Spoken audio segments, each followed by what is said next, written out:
parce que je n'ai pas monté hier et que demain ça sera trop tard. Non, mais c'est que c'est une grande œuvre. C'est une œuvre qui est écrite par un écrivain du début du 19e, c'est-à-dire qu'elle a plus de 200 ans. Enfin, elle a 200 ans, allez. C'est une œuvre qui a 200 ans et on peut penser qu'elle a été écrite hier, puisqu'elle n'a pas été achevée. Donc on a la chance d'avoir des bouts, des fragments d'un très grand écrivain qui est mort très jeune, à 23 ans. Ça aurait été c'est une perte énorme, la disparition de ce type-là. Pour l'humanité, ça aurait été un très grand écrivain. Et on a des brouillons, des bouts de choses qu'il a esquissées. Comme s'il avait écrit sur le net des bouts de ceci, des bouts de cela, avec des débuts de construction. Et puis nous, on peut en faire quelque chose. Donc on organise des traces, et c'est ça qui m'intéresse. C'est le côté éclaté de l'histoire qu'il raconte.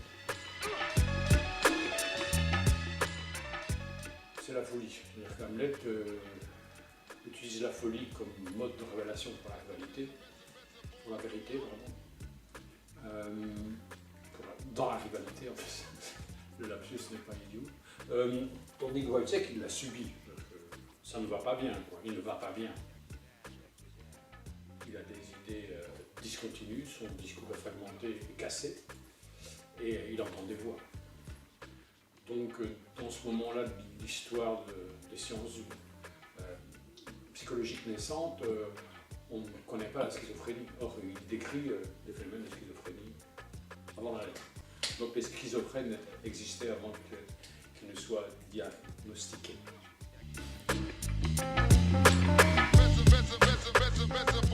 C'est un mélange. C'est un mélange de traduction du texte original, de versions différentes, parce que chacun produit sa version. C'est un texte très connu des gens de langue allemande, c'est vraiment partie de leur tradition théâtrale de façon profonde. Nous, on le connaît moins, et en général, on a du mal à se saisir des clés et même des méthodes, des moyens de jeu nécessaires à ce type de littérature.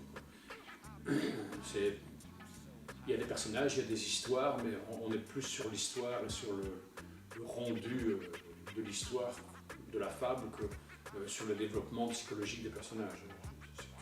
C'est ce qui caractérise la littérature allemande, à l'inverse de la littérature française qui est plus romantique au XIXe siècle, avec des émotions, des sensations. Oh mon Dieu, Madame Bovary, oh mon Dieu, j'adore Madame Bovary.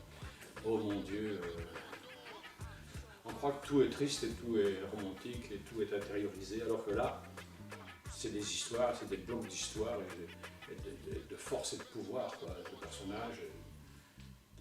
C'est très moderne, beaucoup plus que des lamentations. Il n'y a pas de lamentation dans Wojciech.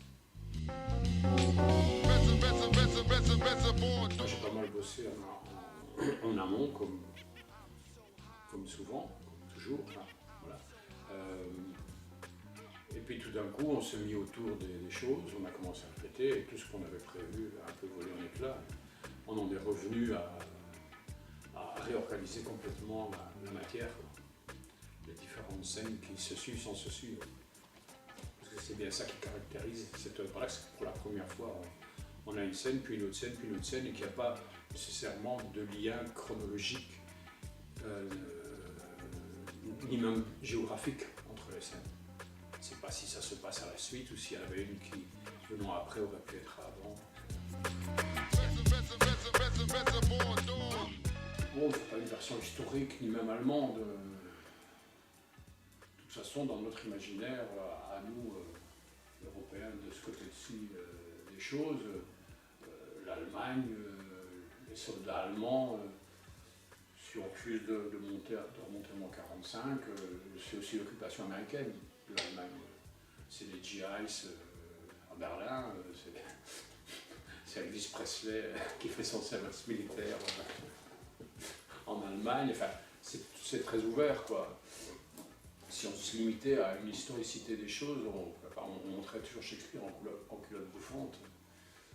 Et Roméo en culotte bouffante avec des souliers pointus, il ressemble à des pantoufles. C'est très compliqué de faire une déclaration d'amour dans cette tenue-là, devant des gens du XXIe siècle.